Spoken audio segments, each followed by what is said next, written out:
So we're going to start new canto, canto 3 of the fourth book, The Call to the Quest. Now the previous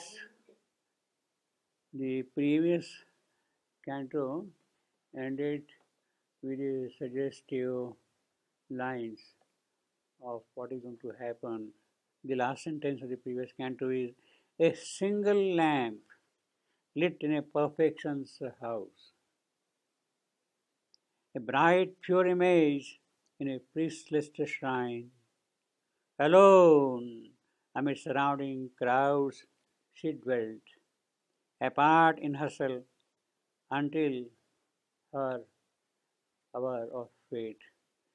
Now, the three or four suggestions have already been dropped here, hints that she is single lamp, then there is no priest in the shrine, and among the crowd there is none coming forward, and waiting for the hour of fate.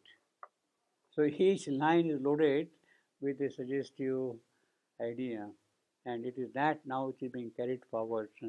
Single lamp, obviously, it means that another lamp should burn now. If the shrine is priestless, without the priest there, the priest should come there and worship the goddess there. And hour of fate, hour of meeting, at the same time, the divine hour of the significant death. All those things are suggested already in that one single line, hour of fate. Now, therefore, the new canto, canto 3, the call to the quest, begins again, taking the trend forward in another manner. A morn that seemed a new creation's front. That is also connected in a way to the hour of fate for which he is waiting. A morn that seemed a new creation's front, bringing a greater sunlight, happier skies, came, burdened with a beauty, moved and strange, out of the changeless origin of things. Now, the lines here are not giving us any immediate clue what they are referring to, see. But you see, I mean, in the background of the whole development, we can perhaps make out what is being suggested here. A morn that seemed a new creation's front. Morn, the beginning of a new creation. New creation would mean that the single lamp which is going to be was burning there will find also along with it another lamp, and it is that which will bring the new creation forward. In other words, the new creation can begin only with the meeting of Satyavan and Savitri, and the hint is already drawn in that direction that this is the beginning. It seemed the same in new creation's front, bringing a greater sunlight. Obviously, their meeting would mean a brighter day, a greater sunlight, a happier skies. Again, obvious. That is reiterative of the same thing. Light and skies, happier skies, came burdened with a beauty, moved and strange out of the changeless originating thing. Until now, things were not changing in the sense that they were static. Things were not going forward. The progress was not being made at all. So it is in that context of a change which must come that the new dawn, new morn is arriving here. See, I mean, he is already telling us that the meeting of Satyavan and Savitri would mean the beginning of a new creation. And it is towards that the poet is preparing the system. Out of the changeless origin of things, they were static until now and they had to move forward. Now, why? Because an ancient longing struck again new roots. This was happening over and over again previously through the ages, but the new morn was not coming. Now it seemed that a new morn will come. Now the point here is why this description, why this canto at all, the call to the quest. Let me give a little background about the story we have in the Mahabharata and how he has introduced the theme and how Shreyabendu Savitri is going to introduce that theme. In the Mahabharata story, Savitri has grown up to the marriageable age and she must be given in marriage. And as we have been seeing, that no one was coming forward to claim her hand in marriage. So on one particular occasion, what is called Parvani means an auspicious full moon day, full moon night. On that day, some kind of special worship is performed, and Savitri takes a holy bath. She goes to the temple, offers flowers and fruits and things like that to the deity in the temple there. And then when you come back from the temple, you carry a prasad, some present, carry the prasad and flowers from the temple. So Savitri is doing that kind of a thing. She has gone to the temple, she has picked up the prasad, and she goes back to the palace. And then there she gives the flowers and prasad to her father, Ashwapati, he offers it. And at that time, Ashwapati, so to say, realizes that, oh, this girl, she must be given marriage. That is what has happened. And then at that time, he tells her, look, Savitri, nobody has come to claim your hand. So now you are free to choose your own life partner. You go to different places, wherever you want to go, and find out one who is suitable, who is worthy of your status and worthy of your qualities and all that, and let us know that thing. Be careful in making your choice. Otherwise, it's also like that. And Savitri then sets on a long journey in search of a life partner. So that is how the story kind of introduces this event. Here, Shreyabendu is introducing in a different manner the event. The way in which he is introducing it, here in this particular canto, what we are here is suddenly the appearance of Ashwapati. Ashwapati is absorbed in his spiritual bearings or what you want to call it, his spiritual, and then on one particular occasion he receives some kind of a command, a voice. He hears that voice, a sort of a narration, and he absorbs that thing in his soul. And in response to that, then he tells Savitri, Savitri, you go and find out your own life partner. It is not Savitri who goes and gives prasad and flowers to her husband, but Ashwapati receives some sort of a command, indication, adesh in his inner soul, and then he tells to his daughter. So now the first part of this canto here section is Ashwapati getting absorbed in the trance, and the whole preparation is for that purpose, you see. So therefore, an ancient longing struck again new roots. This ancient longing, it is the seed which is sown in the tapasya, in the soul of of Ashwapati. It is that, you see. And in that sense, he is preparing us from that angle. An ancient longing struck again new roots. The air drank deep of unfulfilled desire.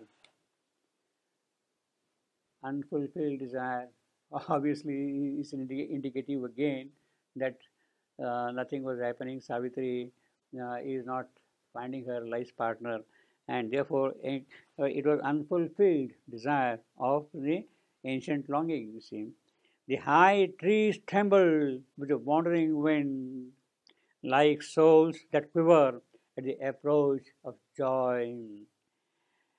And in a bosom of green secrecy, forever of its one love note untired, a lyric koel cried among the leaves.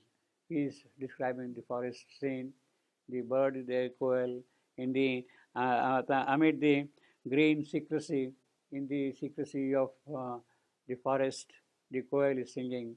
Now, obviously, this is the indication of Savitri going to find out her partner. This Koel is none but her life's partner, Satyavan, you see, in that sense. And he is residing in the green secrecy, in the bosom of green secrecy. Forever of its one love note untired, he keeps on singing, singing, singing through the ages. A lyric Koel cried among the leaves. Away from the terrestrial murmur turned, where transient calls and answers mix their flood. King Ashwapati listened through the ray to other sounds than meet the sense-formed ear. Now, this is again a very deep line, very occult line of a different nature altogether. See, away from the terrestrial murmur turn, Ashwapati is absorbed in his own meditation. Where transient cause and answers mix the flood. This is what happens where murmur in our life. We are always mixing up every kind of transient thing, mix and flood. King Ashwapati, in spite of all these activities, King Ashwapati is listening through the ray, through the light, other sounds that than meet the sense-formed ear. Now this is significant, sense-formed ear. Ear which is formed by the senses. It is the necessity of hearing which has given rise to the ear. It is not that the ear hears. It is for hearing an apparatus, a tool is made, that is the ear. So it is the sense. Basically, the psychology is now we have one prime sense, manasa, and all the other five senses are the products of the main sense, manasa. So eyes, ears, smell, all the five things, sight, sound, taste, perfume, touch, these are the senses. Now these senses have their birth in our faculty of manasa. And it is from that manasa the organs, physical organs are built, and it is they that is all. In other words, it is not the eye which sees, it is the eye which has been created by the sense of sight which sees. Manasa means mind, mental, yeah, mental. See, we are mental beings. So it is that mental faculty which creates the organs of perception. Our organs of cognition are actually the product of the mental being. Beyond manasa, there are other higher faculties, sadhyana. Means it is by that you have deeper senses of perception. The whole hierarchy of perceptions is there, and here on the physical level, it is the manasa which is projecting on the physical plane. Sadhyana is, see, for instance, when you are saying, I see an object, there are two things there. First thing is, I am throwing light on the object and then getting something by way of that object, information which is created in my mind. I am trying to hear, I am trying to see it. The other way is, it is the object which is throwing light on you and telling you, yes, I am like this, I am this, I am this, I am this. So the object gives you the knowledge if you are perceptive. Otherwise, you try to gather the object from the knowledge. The scientific method is to gather the knowledge from the object. But no faculty is there with us to see what the object is going to tell us. If that faculty opens up, then we have the truer knowledge of the objective world. So that goes beyond the faculty of manasa, or the mental being. And it is that which we have to acquire. Intuition, for instance, is one way of looking at it, you see. Revelation, you suddenly get something without your knowing things like that. If you're open, if you're perceptive enough, you suddenly get inspiration. The poets get, the artist gets. It comes from somewhere else. Something is there in you which receives it directly. So it is the object which tells us. In the philosophical language, this is what Sri Aurobindo has described in great detail. There are two faculties. One is called the apprehending consciousness, and the other one is the comprehending consciousness. You comprehend a thing. You throw something of yours and comprehend the thing. Apprehending is what the object is transmitting to you, that you apprehend, you catch, you absorb. The object is, yes, I am like this, I am like this. That you catch, that you apprehend. And comprehending means you are trying to see and extract something from the object to understand the nature of the object. So, apprehending and comprehending, these are the two faculties which are separate in us. When the faculty of supermind arrives, then it has simultaneously, at once, both the faculties of apprehension and comprehension. It is supermind alone who can do both simultaneously. It tells what the object is, and it also knows what the object is. Yeah, so that is quite far away. But here, therefore, you see, when that kind of a faculty opens, your organs will also be created accordingly. In our present case, it is the sense which has created these organs of perception, you see. I would have more expected that the senses would be associated with the vital plane rather than mental plane. No, we are mental beings. You see, the vital has its own perception. Animal, birds, they have their own perception. But as the comprehension and the rationalization of that thing is a mental faculty. Is a mental. Pure senses? Pure senses are not with us. Our pure sense is maximum mind, mental, manas. That is the purest sense. Of the manas, the five senses are the instruments. And the physical instruments are these things, you see. So it is that manas which has, when man was created, so to say, it means that it is that faculty which has been built into his biology. To take the nose of a dog or the ears, which are so much more refined than human instruments. Yeah, but then certain faculties can be in certain manner. It's always there, of course. Yeah, but it's only that the wideness, the width, other dimensions which are required, they are not there. You see. Manas, well, you see, it's the vital mind, which is the vital mind which perceives that. Vital mind which perceives that, you see. You know, obviously, they have their own faculties too. But in the case of man, all these faculties of manasa are fully developed. They are the mental man's faculties. So, therefore, it says sense formed ear. That is a very significant. It is here. It is not something else. It is this ear that also is hearing. You see, brain. It's not brain which thinks. Brain is a repository of receiving thoughts. Thoughts come from somewhere else. That also we'll see shortly. The air drank deep of unfulfilled desire. The high trees trembled with the wandering wind, like souls that quiver at the approach of joy, and in a bosom of green secrecy, forever of its one love note untired, a lyric coil cried among the leaves. Away from the terrestrial murmur, turned where transient calls and answers mix their flood. So Ashwapati is retiring from the active life, it seems. Active occupation.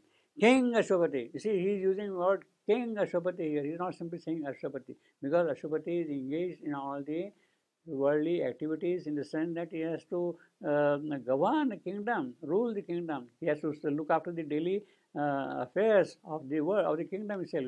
Now, by the way, this phrase King Ashwapati appears only twice in Savitri. Ashwapati appears 8 times, but King Ashwapati appears only twice. I think I got some notes here. Let's see. Now, here he is describing Nara's arrival from paradise and is descending down. And therefore, as mighty lightning streak, a glory fell nearing the rapt eyes of the sage. Sage Narad here looked out from luminous cloud and strangely limned his face, a beautiful mask of antique joy. You got it? Yeah, joy. Appearing in light, descended, where arose King Ashwapati's palace to the winds in Madra, flowering up in delicate stone. These are the only two appearances where he is called king, King Ashwapati. Now here, King Ashwapati is pertinent because he is describing the palace of Ashwapati, and Narad is coming from heaven, from the spiritual plane into the physical plane in the palace of Ashwapati, and therefore King Ashwapati. And there is a little description of Ashwapati's palace also following that you see. Now here again on our line 98.4, King Ashwapati listened to the ray. Why king is required? In other places king is not there, but why king is required here? Because Ashwapati is occupied with the activities of governance, and in spite of that he is withdrawing into meditation, into silence, and in that trance it is he who is going to receive the message. The other sound then made the sense fond ear on a subtle interspace with rings of a life, unlocked were the inner spirits, trance to close the doors. So he is in a trance. He is now in the inner world. The inaudible strain in nature could be caught. So when you are in a trance position, then the inaudible strain sounds could be heard. Across the cyclic tramp of eager lives, across the deep urgency of present cares. You see, again, he's saying present cares. He is referring once more the king's duties, King Ashwapati. Present care, earth's wordless hymn to the ineffable. Earth is constantly offering prayers to the inexpressible, to the ineffable. Arose from the ardent heart of the cosmic void. Earth itself has come up, sprung up from the void, and it is from that earth is raising her voice. In fact, that is what I got here. Struck again, unfulfilled desire, what we had. It is that thing again coming here. Earth's wordless saying to the ineffable arose from the ardent heart of the cosmic void. He heard a voice repressed of unborn powers, murmuring behind the luminous bars of time. So time is shutting off those voices behind the bars of time. He is hearing that voice, repressed of unborn powers. Powers are there which are not taken birth. It is they who are holding back that voice, that sound, that command. And therefore, again, the mighty yearning raise its flame. Because he is describing unfulfilled desire, new roots, a new more, a new creation, they are all interlinked, you see. Murmuring behind the luminous bars of time. Yeah. Again, the mighty yearning raise its flame that asks a perfect life on earth for men, and prays for certainty in the uncertain mind, and shadowless bliss for suffering human hearts, and truth embodied in an ignorant world, and Godhead divinizing mortal form. This is the yearning. In one sentence, he has described the entire sweep of yearning. What? Perfect life, then certainty of thought, then shadowless bliss, a bliss that does not carry darkness around. Truth embodied in the ignorant world, truth itself taking a body. And then, of course, Godhead divinizing mortal forms. It is that kind of a voice he is hearing already. In other words, this meditation of Ashwapati is in the context of this new creation of Godhead divinizing mortal forms, which is indicated already here. And that will happen when Savitri sets on her journey forward. And Godhead divinizing mortal form, a word that leads from some far sky of thought. It is coming from above. The word is coming from above. Admitted with a cowed receiving scribe. Now, cowed, the monk who has got a hood on his head, he is receiving, means our brain. Our brain has a cowl of ignorance, and through that it is penetrating that voice. And brain is what after all? Brain is not the place where thought is born. Brain is only a scribe. It scripts what is given to it. Admitted by the cowed receiving scribe, traveled the echoing passages of his brain and left its stamp on the recording cells. That is what happens in the case of Ashwapati in his meditation. He is silent, calm. In fact, this is exactly the description of what happens as described by Sri Aurobindo in this silent mind.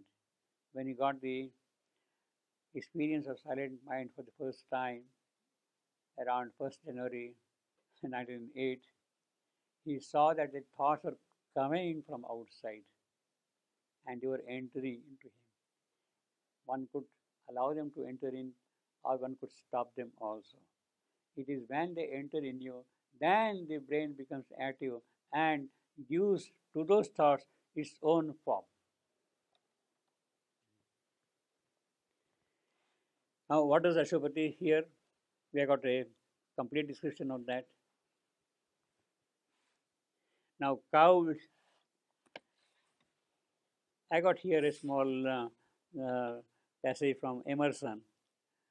He is talking of the cow. A hooded garment, of course, worn by monks. Cowl. I like a church. I like a cowl. This is what Emerson is saying. I love a prophet of the soul, which is very good. I love a prophet of the soul. And on my heart, monastic aisles. On my heart, monastic aisles fall like sweet strains or pensive smiles. When I'm in that meditation, then they fall in my heart. Sweet strains, sweet notes of music, or pensive smile. Yet not for all his faith can be. All of us do not have that faith. Only very few can have that kind of a faith. Would I that cowed churchman be? Yes, I wish that I am also that cowed churchman who can receive the sweetness and the smile in his heart. Now, Ashwapati is receiving that kind of a thing here already at a much deeper level, of course. Now, this is important. Admitted by the cowed receiving scribe, traveled the echoing passages of his brain and left a stamp on the recording cells. Now, later on,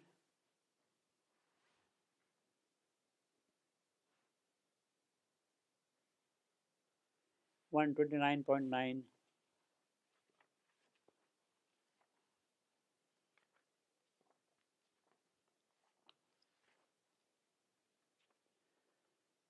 we have a very, very elaborate description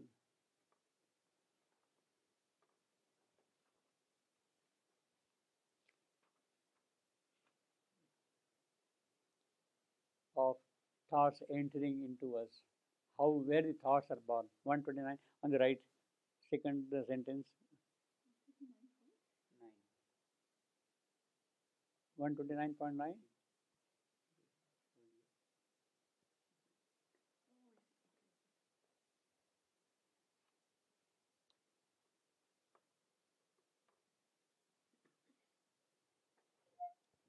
Yeah, got it? Yeah. See, this is the description when Savitri's yoga has advanced to the stage of nirvana. She was told that She must annul herself fully. She must empty herself out fully. That only God may be. She must remove everything from her empty cup that only God may be. Now she was given instruction to follow that principle, and Savitri is now making progress in that direction. And what does Savitri see? She sees that thoughts are born elsewhere, not within us. Thoughts come from outside. Here she says there are two sources of thought. Savitri says, in our unseen subtle body, thought is born. It is the birth of thought is in our subtle body, our sukshma sharira, subtle body, sukshma causal body. It is there that the thought is born. Or there it enters from the cosmic field. The two sources of thought is our subtle body or coming from above. Now, in our subtle body, there is a long description. We'll not go into that fully. But thought is born. It can be born in our soul. It can be born in our heart. It can be born in our throat. It can be born on our brows here. Means different parts of our body, on the navel, below. Then even the limbs, the thought can take birth in the subtle body of the physical. Thought can take birth from that. The whole description follows that. Thought in our subtle body, thought is born, or there it enters from the cosmic field. Either it is born from within us, or it comes from the cosmic field. Now, this is exactly what is happening here. We are going back to 98.7. A word that leaped from the far sky of thought. So, in this case, Ashwapati, the thought is coming to Ashwapati, not from his subtle body, but from the cosmic field. In the case of Ashwapati, the thought is coming from the cosmic, a far sky of thought from above, admitted by the cow receiving scribe. Mind is brain is only scribe receiving. Traveled the echoing passages of his brain and left his stamp on the recording cells on the physical plane. So that is the birth of thought, and we have got a very long description there. In fact, we shall see also in greater detail when we come to Savitri's yoga. But already the hint is drawn here, dropped here. See, that way, the Savitri is very consistent. I mean, one description does not go in contradiction with the description elsewhere, like that, you see. Because it is a realized experience which is expressed. Now, what does Ashwapati listen? He listens not directly for himself, but it is a kind of an address to the human race. O force compelled, fate driven, earthborn race. It is addressed to the entire race itself. Force compelled. We have no freedom of our own. By some higher force, superior force, we are driven. Force compelled, fate driven. Otherwise, fate. Force coming from above. Fate, the working of nature. It is by these all our actions and movements governed. O petty adventurers in an infinite world. Yeah, the world is so vast, but after all, our adventures are small, trivial. And prisoners of a dwarf humanity. Yes, this is what we are, prisoners of dwarf humanity. How long will you trade the circling tracks of mind around your little cell and petty thing? How long? How long you will continue to do the drudgery, the same routine, same kind of activities day after day? How long will you trade the circling tracks of mind? In other words, this is an indication that Savitri has to get out of the circling track of mind and open out a new path. The new dawn, the creation's front, it has to open out. That is possible only. Now, this sentence, how long will you trade the circling tracks of mind? See, this kind of a construction appears on a couple of occasions in Savitri. I got here similar constructions. How long you will trade the echoing and circling tracks of mind? Then we have got earlier. How long shall our spirits battle with the night? That is what Ashwapati is telling to the Divine Mother. How long shall our spirits battle with the night? 90.5.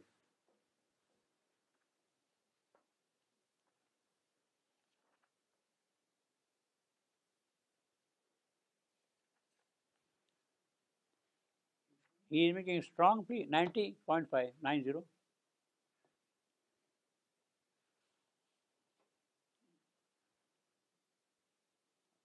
He is making a very strong plea. How long shall our spirits battle with the night? And here also, how long you will trade the circling tracks of mind? Same thing, you see. Now, in the words, the pleas Ashwapati is making, a strong plea Ashwapati is making to the Divine Mother, is repeated here in the case of Savitri. How long this will go on? It has to be a change. There has to be a forward movement. In fact, this kind of a construction appears on two or three other places also. I will just read them here. I got them here noted. How long shall our spirits battle with the night? Then there is another one. But how shall a few escaped release the world? How shall a few escape? Yes, you may attain great siddhis, you may go into nirvana or attain immortality. All right, but then what happens to the rest of the world? How shall a few escape from the clutches of this ignorance? Release the world from ignorance. It cannot happen. How shall come the glory and the flame? That is our kind of a question is asking. Yes, we want that glory and flame. How shall it come? So here also again the same question is repeated. How long you will trade the circling tracks of mind? Yes, you are a mental being, Manomaya Purusha, but you have to now go beyond that. That is the indication. Beyond Manomaya Purusha, you have to make advance towards Vijnanamaya Purusha, from mental being to supermanhood.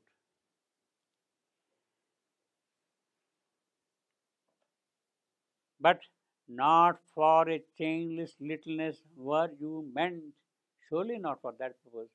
It is not for smallness, for pettiness that you were born, not for vain repetition were you built. See, he says built. You see, man was built for a certain purpose. He was created for a certain purpose. Out of the immortal substance you were made. If you are born of immortal substance, then how long will you remain circling in these tracks of mind, on the tracks of mind? Your actions can be swift, revealing steps. Your life a changeful mold for growing gods. So that is self is what the voice is telling to Ashwapatri in his meditation. A greater destiny waits you in your front. This transient earthly being, if he wills, can fit his acts to a transcendent scheme. Huh? Oh yeah, I missed that. Yeah, okay. Your life a changeful mold for growing God. A seer, a strong creator is within. The immaculate grandeur broods upon your days. Almighty powers are shut in nature's cells. Well, the voice is telling, look, everything is locked within you. Let them open out. Let them come out. Let the seer become awake and let him see. He is there within you. The strong creator is within him, within you. Let him come out and conquer all the difficulties. The almighty powers are shut in nature's cells. Let them again open out. A greater destiny, when the strong seer comes out, when the grandeur opens out, when the almighty powers work in nature's cells, then a greater destiny is fulfilled.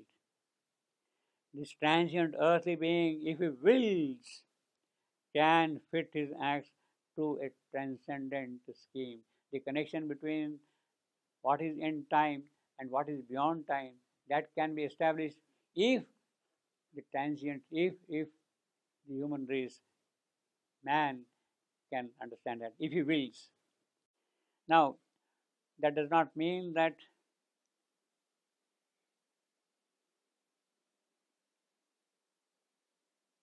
you need not have the higher power to come and wake you up. If I will, then things should change. If we awake, then things should happen. Now, it means that it is a kind of a preparation. A newborn, if a new dawn has to come, that preparation is required. It is the real difficulty which is there in the scheme of things, of death and ignorance. It is that which we cannot will to go away. It is beyond our capacity, however great our capacities might be. It is only the divine Shakti who, as a mortal being here, can will and conquer.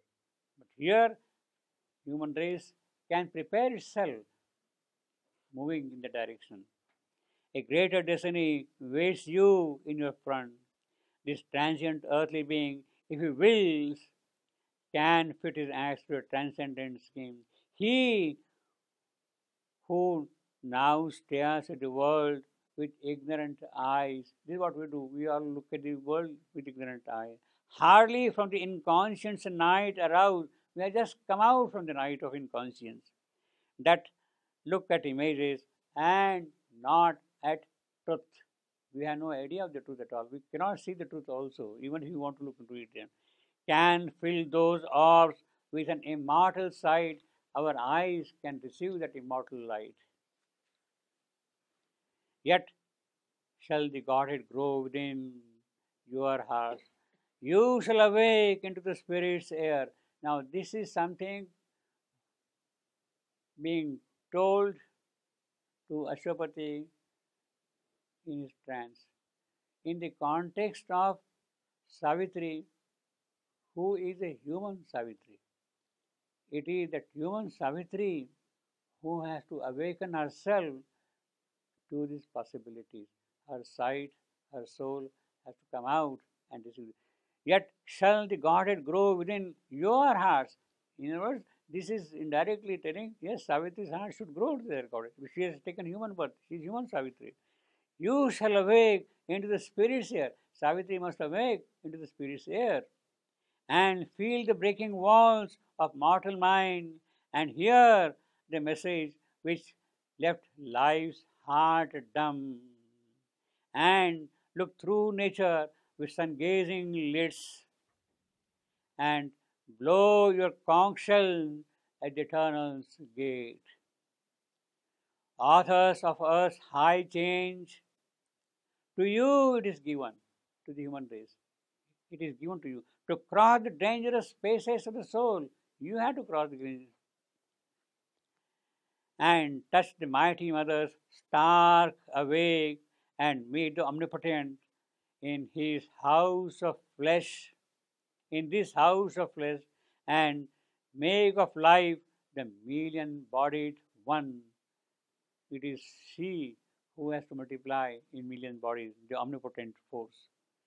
The earth you tread is a border screened from heaven.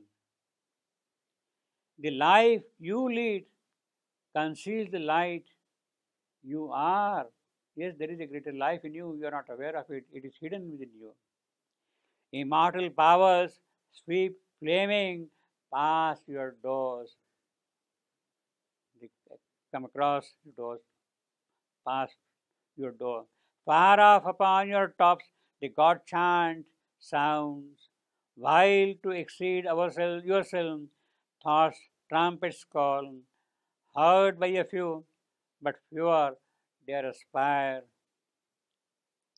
The nympholepts of the ecstasy and the blaze.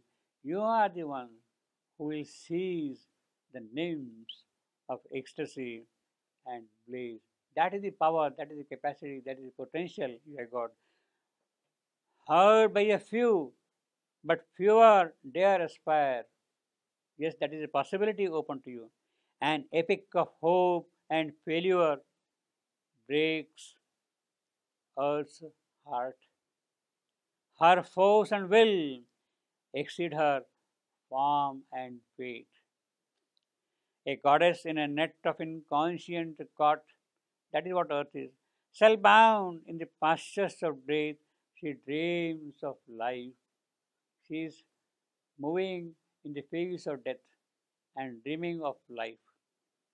Self racked with the pains of hell, aspires to joy. Racked, these were the instruments of torture. During the Inquisition, they devised instruments of torture, and rack was one of them. So you have your leg, stretch your legs on the track, and then make roll something on that thing, kind of press up and down. So these were the instruments which were built at the time of Inquisition. You see. Galileo was shown those instruments, you see, and he got frightened. Spellbound in the pleasures of death, she dreams of life. Self-racked with the pains of hell, aspires to joy, and builds to hope her altars of despair. Knows that one high step might enfranchise all. Yes, it is that which will give freedom. It is that which will make you the citizens of a greater world. Know that one high step might enfranchise all, and suffering looks for greatness in her sons. But dim in human hearts the ascending fire. Unfortunately, the fire is not kindled well in our souls. The invisible grandeur sits unworshipped there. No puja is offered that, no worship is done there for the grandeur. Man sees the highest in a limiting form, or looks upon a person, hears a name, he only goes by name and form, and it is only to that extent he is limited, you see. See, we had this, the immaculate grandeurs brood upon your days, and here you have got the invisible grandeur sits unworshipped there. He turns for little gains to ignorant powers. Yes, we please lesser gods, the vital gods. Offer him pujas, offer him all kind of things there to get immediate returns. He turns for little gains to ignorant powers. And what do you want? Yes, my son is ill, please make him healthy. My son is going to appear for an examination, give him some blessing so that he passes the examination. These are the kind of little gains we ask from little gods. Or kindles his altar lights to a demon face. We don't know whom we are worshipping. Whether he is a demon or real God, we don't know that, you see. He loved the ignorance, fathering his pain. Yes, we are in love with our own ignorance, and it is that ignorance which is the source of our pain. A spell is laid upon his glorious strength. He has strength in him, but there is a dark spell. Some kind of a magic is working, which is preventing him doing things what he should do. He has lost the inner voice that led his thoughts, and masking the oracular tripod scene, a spacious idol fills the marble shrine. So all the lesser gods, it is they whom we worship. The great illusion wraps him in its veils. So we are really living under the veils of illusion. The soul's deep intimations come in vain. Sometimes we do get intimations from the soul, but we dismiss them. We have no faith in them. We have not developed the faculty to discern the truth of what we are receiving from them. In vain is the unending line of seers. In vain is the unending line of seers. The sages ponder in unsubstantial light. The poets lend their voice to outward dreams. A homeless fire inspires the prophet tongues. So this is the pity. Our poets, our seers, our sages, our prophets, they cannot lead man to a brighter, higher, nobler future. Now this is the state. People have come and gone. This line, in vain is the unending line of seers. Seers have come through the ages, spiritual seers. But what happened finally? We are only there where we have been all along. This line is very similar to another line which appears little later on, 140:26.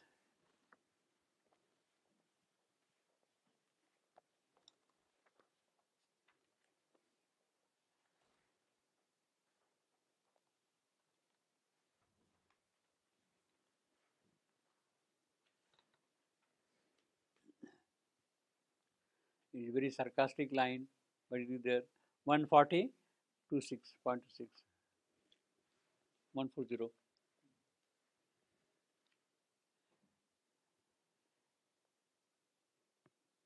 The avatars have lived and died in vain. Hmm. We have got a series of 10 avatars, they have come and gone. But what happened? The world is the same miserable world, full of suffering, pain, anguish, ignorance, death. The avatars have lived and died in vain. Vain were the sages' thought, the prophet's voice. In vain is seen the shining upward way. Now, this is a sarcastic narrative of death. Death is staring to Savitri, Savitri, you are looking for this changed world. People I come, great people I come, but they are not been able to achieve anything at all. Vain they have come and lived. In vain they come and lived here. Sages thought, prophet's voice, they are not achieved anything at all. It is exactly the same thing what we have got here also. In vain is the unending line of seers. The sages ponder in unsubstantial light, light that doesn't have substance, solidity, content. In vain is the unending line of seers. The sages ponder in unsubstantial light. The poets lend their voice to outward dream. A homeless fire inspired the prophet tongue. Yeah, the fire which has no dwelling place here at all. It is that comes and inspires the prophet. But ultimately, it is not able to live here at all, you see.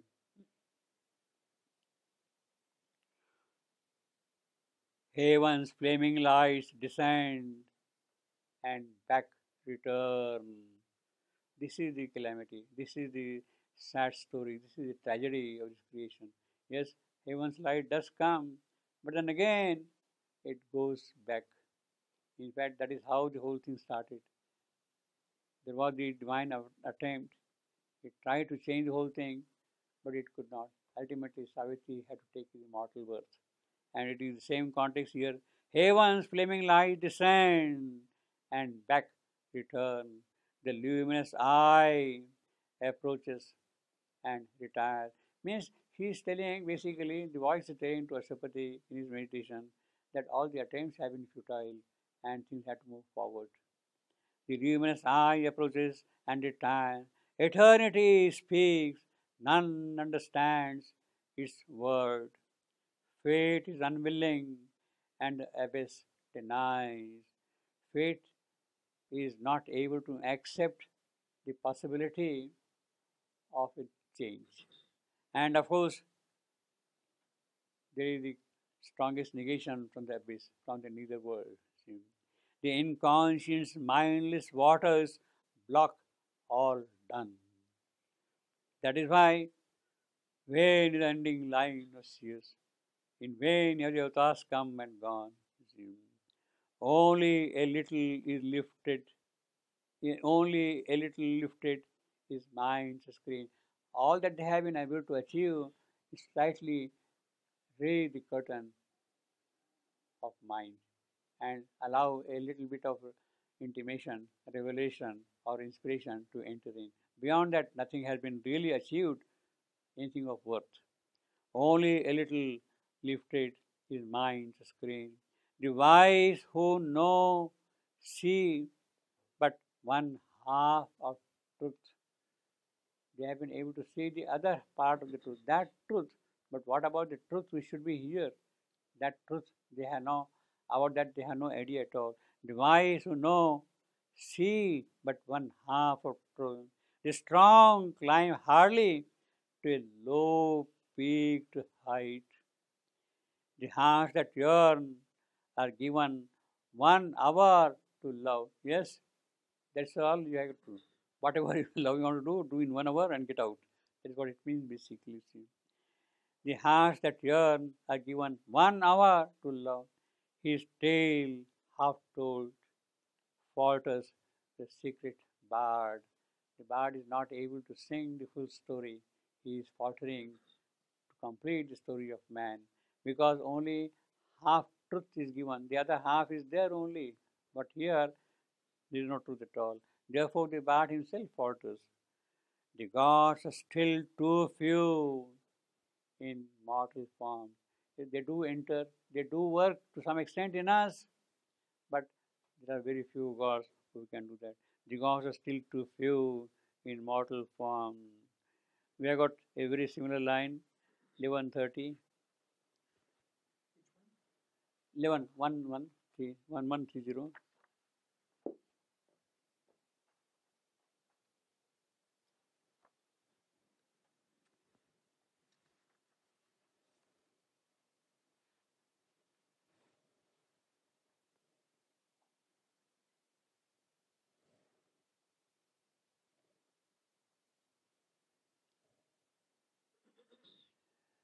Seldom in the few who answer you. Gods are few. Too seldom is a shadow of what must come. See, what must come is really great, but what happens? Very few. Cast in an instant on the secret sense. Secret sense, again, you see the same connotation there, secret sense, which feel the shock of the invisible, and seldom in the few who answer give, very few can give the answer to that, prepared.